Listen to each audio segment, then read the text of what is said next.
শেখ হাসিনা তদ্রুপ ক্ষমতা পাকাপোক্ত করার জন্য দুর্নীতিদেরকে ফসল দিয়েছেন, দুর্নীতির আখড়া করেছেন। এখন ভোটবিহীন ভাবে জনগণের ম্যান্ডেট ছাড়া নির্বাচিত হয়েছে, তাদের ক্ষমতা থাকাকালীন এরকম অসৎ উপায় অবলম্বন করে তারা ক্ষমতায় থাকবে। এর থেকে আরো বড় বড় দুর্নীতি একের পর এক বেরোবে, প্রকাশিত হবে, আর ক্ষমতা থেকে চলে গেলে তো আরো বেরোলে হবে। এটা ভণ্ডদের আস্থা, আর এর মূলে হলো জবাবদিহিতা অভাব, এবং সেটার মূলে হলো যে যখন সরকার এদিকে দুর্নীতির কাজে লাগায়, রাষ্ট্রীয় দুর্নীতির কাজে লাগায়। আওয়ামী লীগের দুর্নীতি আশ্রয় ফসলের কারণে ৭৪ দুর্ভিক্ষ হয়েছে, ঠিক তার ৫০ বছর পরে এখন আবার দেশের দুর্ভিক্ষের দিকে যাচ্ছে। এর অন্যতম উদাহরণ দেখেন, সরকারি যত কর্মকর্তা কর্মচারী আছে সবাই দুর্নীতিতে নিমজ্জিত। সরকার এই আওয়ামী লীগের ফসলের কারণে নিমজ্জিত। দেখেন আওয়ামী লীগের ওনার এতক্ষণ ব্যাটারি চার্জ নাই, এতক্ষণ তাহলে উনি কথা বলেন কিভাবে? 10 মিনিটে তো দর্শকদের কথা সব শেষ হয়ে যেত। তাহলে উনি কোনো কথার প্রশ্নের জবাব দিতে পারবেন না, এই জন্য এখান থেকে ভাগছেন উনি। এরপরে দেখেন আওয়ামী লীগের প্রশ্রয়ের কারণে ৭৪ দুর্ভিক্ষ হয়েছে, ৫০ বছর পরে এখন দুর্ভিক্ষের দিকে যাচ্ছে। এখন দেখেন সব এর অন্যতম কথা বলছে শেখ মুজিব সাহেব তো বলেছেন যে সবার ভাই টাকার খুনি, স্বর্ণের খুনি, আমি পেয়েছি চোরের খুনি। শেখ হাসিনা তদ্রুপ ক্ষমতা পাকাপোক্ত করার জন্য দুর্নীতিদেরকে ফসল দিয়েছেন, দুর্নীতির আখড়া করেছেন। এখন আপনি দেখেন এই যত পুলিশ কর্মকর্তা সবাই উনার সহযোগী ছিল, এই পুলিশদের কারণে উনি ক্ষমতায় ছিল। এই সব পুলিশে এখনকার দুর্নীতিতে নিমজ্জিত। ধন্যবাদ। জি ধন্যবাদ। ইয়াকুব খান। বিসমিল্লাহির রহমানির রহিম। জি অসংখ্য ধন্যবাদ।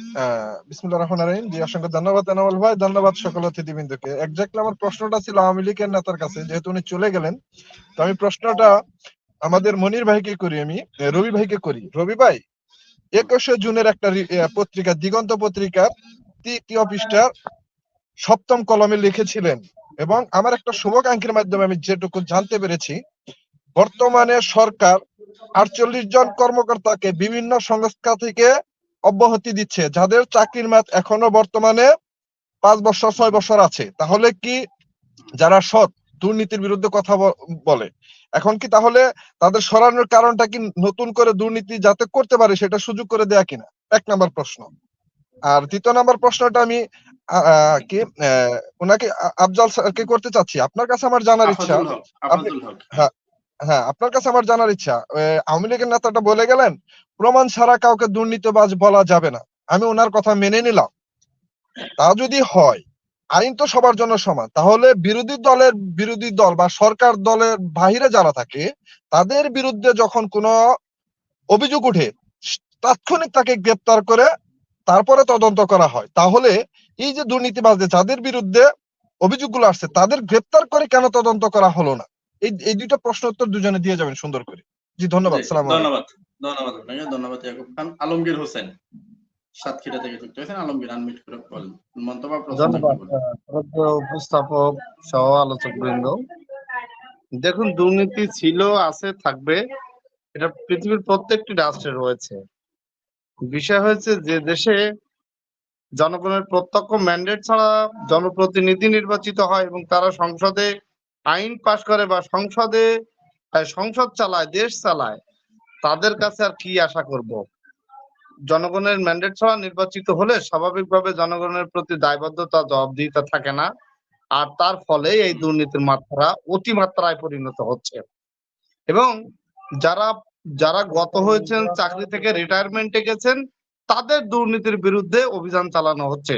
কিন্তু স্টিল যারা চাকরিরত আছেন প্রশাসনে বা বিভিন্ন সেক্টরে, every sector is covered with corruption at this moment in Bangladesh. Every sector, আপনি জুডিশিয়াল সেক্টর দেখবেন, সেখানে দলীয়করণ। সব সেক্টর। আমি ৩০ বছরের নাগরিক, আমি ভোট দিতে পারলাম না। ১৯৭১ সালে যারা জীবন দিয়ে দেশ স্বাধীন করে গেছেন, সেই দেশের পরিস্থিতি আজকে এই জায়গায় যাবে?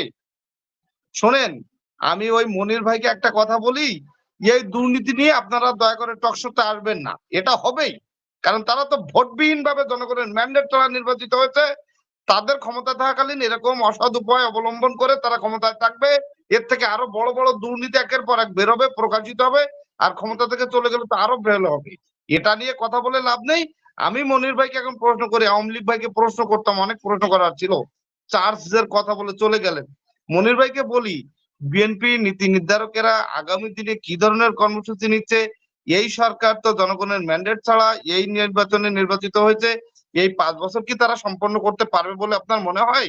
আপনি কি সাধারণ নাগরিক হিসেবে আমাদের কোনো আশার বাণী শোনাতে পারবেন যে মেয়াদ উত্তীর্ণের আগেই তাদেরকে পতন করানো সম্ভব হবে জনগণের আন্দোলনের মাধ্যমে? এই প্রশ্নটা আমি রেখে গেলাম মনিরুল ইসলাম রুল ভাইকে। ভাই এমডি রনি। ভয়েস অফ পিপলের সম্মানিত সঞ্চালক মনির ভাই সহ আলোচকদের আমার সালাম, আসসালামু আলাইকুম। আমি যার কাছে প্রশ্ন করতে চাচ্ছিলাম সে নাই, তবুও বলি। মনির ভাই, আজকে যে বিষয় তার উপরে আমরা সাধারণ মানুষ অত সূত্র বুঝি না ভাই, বুঝছেন? আমগো এ স্কোয়ার প্লাস বি স্কোয়ারে সূত্র পড়ায় তো লাভ নাই। আমরা সাধারণ মানুষ যেটা বুঝি, আপনি অবৈধভাবে ক্ষমতায় থাকার জন্য আপনার দলের লোক সহ এই সরকারি কর্মচারী কর্মকর্তা যাদেরকে আপনি ব্ল্যাঙ্ক চেক দিয়েছেন, এই ব্ল্যাঙ্ক চেকে যে যেমনে পারতাছে টাকার অঙ্ক বসায়া নিতাছে এবং দুর্নীতি করতেছে, তার বিরুদ্ধে কোনো ব্যবস্থা নিতে পারবেন সেটা পাগলও বিশ্বাস করে না। আমার এখানে রবি স্যার আছে, দেখেন স্যার, আপনি ধরেন আপনি একজন অধ্যাপক বা কলেজের প্রফেসর, আমি একজন রিক্সাওয়ালা, আমি আপনার রিক্সায় উঠলাম, আপনি আমার রিক্সায় উঠলেন, আমারে আপনি ন্যায্য মূল্য দিলেন না বা ন্যায্য ভাড়া দিলেন না। সেখানে আপনি কলেজের প্রফেসর কিনা বা আরো অন্য কোনো কিছু কিনা বা সরকারি কোনো কর্মকর্তা কিনা সেটা কিন্তু মুখ্য বিষয় না। আমি একজন রিক্সাওয়ালা, আপনি আমার ন্যায্য পাওনা দেন নাই বা ন্যায্য ভাড়া দেন নাই। আজকে অবৈধভাবে যে সরকার আছে তার জনগণের যে মুখ্য যে অধিকার যেটা আমাদের ন্যায্য পাওনা সেটা তারা দিচ্ছে না। কেন দিচ্ছে না? কারণ তারা তো তারা যে ক্ষমতায় আছে তা তো জনগণের ম্যান্ডেট নিয়ে আসে না। এটা সর্বজন স্বীকৃত যে সমাজে দুর্নীতি করে অন্যায় করে পার পাওয়া যায় সে সমাজ দুর্নীতি বা অন্যায়ের অভয়ারণ্য হয়। তা আমাদের সমাজটা এখন তাই হয়েছে বিধায়ী এটা হয়েছে। আর একটা বিষয় অত্যন্ত গুরুত্বপূর্ণ, সেটা হলো যে জবাবদিহিতার সংস্কৃতি থাকলে সেখানেও দুর্নীতি ব্যাপকভাবে হতে পারে না, সেখানে সীমিত হতে পারে, তারপর এটা বিচার হয়। কিন্তু আমাদের এই দেশে উনি যে বললেন যে ব্যক্তিগতভাবে সেই চিফ এক্সিকিউটিভের সাথে কথা বলছেন, ওটা আমাদের প্রত্যাশা দুর্নীতি কমে আসুক। কিন্তু বাস্তবতা কি? বাস্তবতা হলো যে আজকে বদির কি হয়েছে, আজকে বাচ্চু সাহেবের কি হয়েছে, এরকম তো ১৭টা উদাহরণ আছে যাদের কিছুই হয় নাই। আজকে যে বেসিক ব্যাংক কি বলে ফার্মার্স ব্যাংক খেয়ে ফেলছে, মহিউদ্দিন খান আলমগীর কি হয়েছে। তো এইগুলো দৃষ্টান্ত যেখানে আছে, যে সমাজ আছে যে ব্যাংক খেয়ে ফেললে কিছু হয় না, ১,০০০ কোটি টাকা পাচার করলে কিছু হয় না, ২২,০০০ কোটি টাকা পাচার করে দিয়েছে একটা ডিস্ট্রিক্টের নেতা, তো সেই পুরান ঢাকার একজন ওয়ার্ড কমিশনার বাসা থেকে ব্যাংকের মতো টাকা বের হয়, তো সেগুলা কোনোটাই তো কিছু হয় না। তো সেই সমাজে কি করে আশা করা যায় যে জিরো টলারেন্স? এটা কারা বলতেছে? যারা জিরো টলারেন্স তো সবচেয়ে বেশি বলছে হলো বেনজির।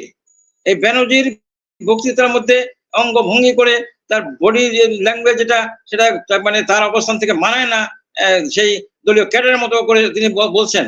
তো এখন তার কাছ থেকে তো হিমালয় সাগর বের হচ্ছে।